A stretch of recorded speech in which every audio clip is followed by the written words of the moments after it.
The average American car payment right now is $770 per month for a new vehicle, $531 per month for used. That does not include insurance. That does not include maintenance. And it does not include the money most buyers lose before they even make their first payment. Here is the honest truth about buying a car in 2026. Whether you walk into a dealership or buy the whole thing from your couch, the traps are the same. They are just dressed differently depending on where you are sitting. Today we are going to show you every single one, and right after each trap, the exact counter move. Not at the end, right after. So that the next time you buy a car, online or in person, you are ready. My name is Sage. I spent over a decade inside the financial system as a Series 7 licensed financial advisor and consumer lender at major financial institutions. I have seen how these transactions work from the inside. The middle class does not lose money buying cars because they are not smart. They lose money because the information has never been equal. Today, that changes. Here at Financial Methods, our goal is simple: to give you more actionable financial knowledge in one video than most people get from an entire book on the subject. Knowledge that took years to accumulate inside the system. Delivered to you in plain language, right here, for free. Stay with me. Because the last section of this video covers something no car buying guide talks about: the psychology of the car buying environment itself, and the one sentence that shifts the power dynamic entirely in your favor before the conversation even starts. If you are not subscribed yet, do that right now. Let's go. Meet Elena, 34, registered nurse, earns $67,000 a year. Her 2017 Honda Civic just crossed 98,000 miles, and the repair bills are starting to feel like a car payment she never agreed to. She has been shopping online. She has found some options she likes. She thinks she is ready. She is about to walk into 5 traps she does not know exist. Whether Elena buys online or walks into a dealership, the first thing anyone asks her is a variation of the same question. What monthly payment are you comfortable with? Not what total are you willing to pay for this car? Not what interest rate have you been offered? What monthly payment can you handle? That question is the opening move of a game Elena does not know she is playing. Here is why that question costs middle-class car buyers thousands every single time. When the focus is on the monthly payment, the loan term becomes invisible. And a longer loan term is where the real money is made. Elena borrows $25,000 at 11.4% interest, 60 months. Monthly payment approximately $547. Total interest paid approximately $7,800. 84 months. Monthly payment approximately $431. Total interest paid approximately $11,200. The lower monthly payment feels easier. It is not cheaper. It is $3,400 more expensive, spread out over time so quietly that most buyers never notice. The counter move, the total cost calculation, and the principal-only strategy.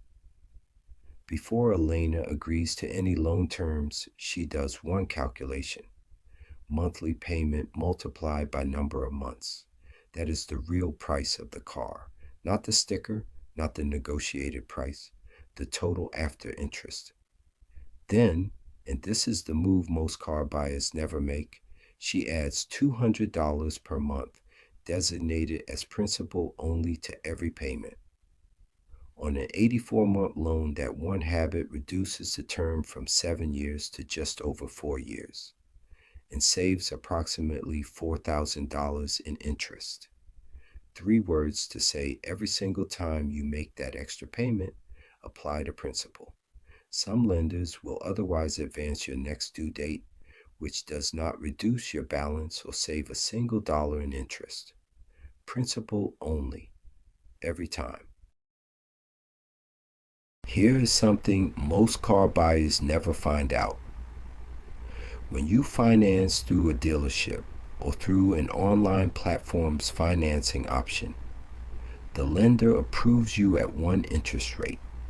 The platform or dealer offers you a higher rate and keeps the difference. It is legal. It is disclosed in fine print that almost no one reads. And it happens on the majority of car financing transactions every single day, online and in person. The counter move, know your rate, before anyone else does.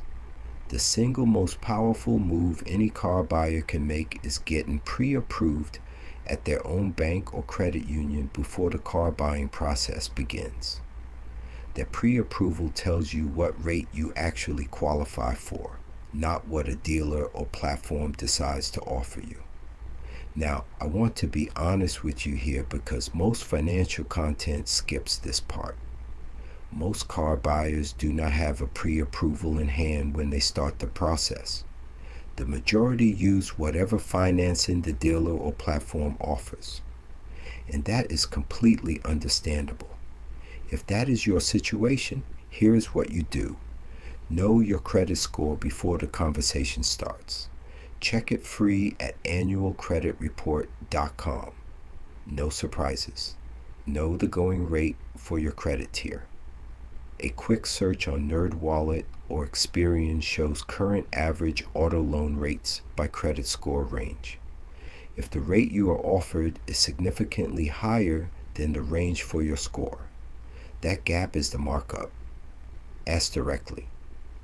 What rate did the lender actually approve me at? That question alone sometimes closes the gap because the markup becomes visible. And negotiate the vehicle price completely before discussing financing terms. Price first, rate second, never together. Right here. If this is already showing you things that would have cost you money, hit that like button. Drop a comment below and tell us how you bought your last car, dealership or online. We read every comment. Subscribe if you are not already part of this community. A new car loses approximately 20% of its value the moment it leaves the lot. By year 3, the same car has lost 40% to 50% of what it cost new. Most middle-class buyers finance more than the car is worth within the first few months of ownership. They are paying monthly on an asset that is worth less every single day. The counter move, buy the depreciation. Don't pay for it. Elena is not buying a new car. She is buying a 3-year-old Honda Civic or Toyota Camry. The original buyer of that vehicle absorbed the steepest part of the depreciation curve on Elena's behalf. The car lost $8,000 to $15,000 in value during those 3 years. Elena captures that loss as a discount, paying used car pricing for what is essentially a nearly new vehicle. The sharpest version of this strategy is the lease return. Lease agreements require drivers to maintain the vehicle to manufacturer's standards throughout the lease period. When the lease ends, typically after 2 to 4 years, the vehicle is inspected and returned. These vehicles frequently have low mileage, a complete service history, and often carry remaining manufacturer warranty. Buying someone else's lease return is buying a nearly new car at a significantly reduced price. One honest point, used vehicle interest rates run higher than new. Currently approximately 11.4% used versus 6.56% new. But here is the math that matters. The price difference between a new vehicle and a 3-year-old certified pre-owned version of the same car is typically $8,000 to $15,000 less. That gap, even accounting for the higher rate on a lower loan amount, almost always favors the used purchase. And most used car loans carry no prepayment penalty. The principal-only strategy from Chapter 2 eliminates most of the interest costs long before the loan term ends. Elena agrees on a price. She thinks the hard part is over. Then comes the coverage conversation. Whether Elena is buying online or sitting in a finance office, the process is the same. Extended warranty, paint protection, fabric protection, tire and wheel package, credit insurance, each one presented as a small addition, each one adding to the total she never calculated. The counter move, coverage yes, dealer markup no. Here's the nuance most car buying guides miss. Leaving the lot without any mechanical coverage on a used vehicle is a genuine risk. One major repair can cost more than a warranty would have. So the goal is not to decline all coverage. The goal is to get the right coverage without paying the dealer's markup for it. Step 1. Ask how much manufacturer warranty remains. Get it in writing. A 3-year-old certified pre-owned vehicle may still carry manufacturer warranty. Paying for coverage you already have is one of the most avoidable mistakes in car buying. This happens constantly on online platforms as well. The warranty offer appears before checkout, and most buyers accept it without asking what coverage already exists. Step 2. Ask who backs the warranty. The extended warranty offered at most dealerships and online platforms is almost always a third-party contract, not the dealer and not the manufacturer. Ask for the company name. Research their claim approval reputation before you sign. Step 3. Ask if it is cancelable. In most cases, extended warranty contracts are cancelable, often within 30 to 60 days for a full refund, and after that for a prorated amount. This creates a powerful strategy. Leave the lot or complete the online purchase protected. That same evening, research the warranty company independently. Shop third-party providers on your own terms, not ones presented to you in a high-pressure moment. If you find better coverage or realize manufacturer warranty already covers you, cancel the dealer contract within the window. Step 4. Shop your car insurance independently. Full coverage is required on any finance vehicle. Your lender requires it, but your lender does not require any specific insurance company. Get 3 quotes before your first payment is due. The difference between the most expensive and least expensive quote for identical coverage can be $100 to $200 per month. Step 5. The actual add-ons to decline. Paint protection, no. Fabric protection, no. Credit insurance, no. These are pure profit items. Your answer is no. 2 final traps. One about your old car and one about you. Trap 5. Part 1. The trade-in timing. Trap. Whether Elena shops online or at a dealership, one of the very first questions she encounters is, do you have a trade-in? That question is not administrative. It is the opening move in a 2-variable negotiation that benefits the dealer, not Elena. When the dealer or online platform knows Elena has a trade-in, they now have 2 numbers to work with simultaneously. They can offer strong trade-in value while quietly holding the purchase price high, or discount the new car while suppressing the trade-in offer. Elena sees one transaction. The platform is running 2, and the math always favors whoever controls both numbers. The counter move.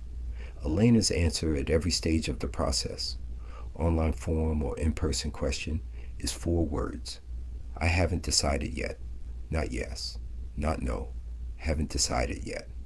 Once the purchase price is negotiated to final agreement in writing, then and only then does she introduce the trade-in. 2 separate transactions. The new car price is locked before the old car's value enters the conversation. Trap 5. Part 2, the desperation. Tell. Whether buying online or in person, professional car salespeople and platform representatives are trained to find your urgency. The questions in the early conversation are not small talk. They are intelligence gathering. How soon are you looking to be in something new? Means, how much pressure can I apply? What happened to your current vehicle? Means, how desperate are you? Every honest answer becomes a tool used against you. It does not matter if you need a car this weekend. Your answer is always the same. I am not in a rush. I am looking for the right deal here or somewhere else. And for the in-person buyer, understand what the waiting room actually is. The coffee. The let me check with my manager. The 45 minutes of nothing. That is not inefficiency. That is a strategy. The person who walked in at 10 a.m. ready to negotiate is a different person at 12:30 p.m. when hunger, fatigue, and social pressure have been working quietly. The dealers know this. Now you do too. Hidden gem. Number 1. Do as much as possible before you arrive. Contact dealerships by email. Ask for the out-the-door price, total cost including all fees and taxes, in writing before you visit. When dealers know you are comparing multiple offers, they compete without the psychological advantage of having you surrounded by their team. Set a personal time limit before you walk in. If the process has not moved meaningfully in 90 minutes, stand up and say you will be in touch. That action alone often produces the manager in the real numbers faster than another hour of waiting ever would. Share this video with someone who is about to buy a car. You might just save them thousands of dollars. And subscribe, because next week we keep going. Hidden gem number 2. 5 things to do before you buy. Move 1. Know your credit score. Check it free at annualcreditreport.com. Know your tier. Know the rate range you should expect. No surprises in the finance conversation. Move 2. Research your target vehicle's fair market value. Kelley Blue Book and Car Gurus both show the price range for the specific make, model, year, mileage, and condition you are targeting. Know what a fair deal looks like before anyone quotes you a number. Move 3. Ask about remaining manufacturer warranty. Before any coverage conversation, in person or online, ask how much manufacturer warranty remains on the specific vehicle. Get it in writing. This one question could save you $1,500 to $3,000 in unnecessary coverage fees. Move 4. Calculate the total cost before agreeing to terms. Monthly payment multiplied by number of months. That is the real price. Compare 2 loan terms side by side, then commit to the principal-only extra payment strategy from Chapter 2 to own the car years earlier. Move 5. Shop coverage and insurance independently that evening. Whether you accepted dealer warranty coverage or not, research the provider and shop third-party alternatives on your own terms before your first payment is due. And get 3 car insurance quotes. Full coverage is required. The provider is your choice. Elena did not walk into a dealership. She bought her car online.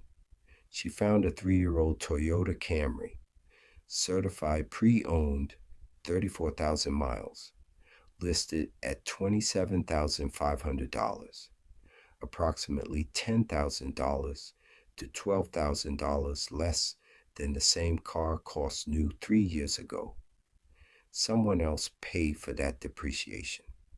She knew her credit score going in. She asked about remaining manufacturer warranty, 2 years left on the powertrain. She declined the platform's extended warranty for coverage she already had. She calculated the total cost of 2 different loan terms before accepting one. She committed to $200 per month in extra principal payments, which will cut nearly 3 years off her loan. That same evening, she researched 3 insurance providers, found coverage $140 per month, less than the first quote she received. She did not get lucky. She was not an expert negotiator. She simply knew what to look for before it was presented to her. Buying a car is the largest or second largest purchase most middle-class families make, and most people spend more time researching a restaurant than they spend preparing for it. That preparation gap is where the money goes, every single time. The system, whether you see it online or in a finance office, is designed by professionals who do this every day. The only way to meet that expertise is with information. And today you have it. The next car you buy, you are buying it differently. We will be here every step of the way. If this video is going to save you money, like it. Share it with someone who is about to buy a car. You might just save them thousands. And subscribe, because next week we keep going. The more you know, the more you grow. I'm Sage, and I'll see you in the next one. And as always, we are not done. Next time we bring you something else the financial industry would rather you never fully understood. Stay subscribed. You do not want to miss it.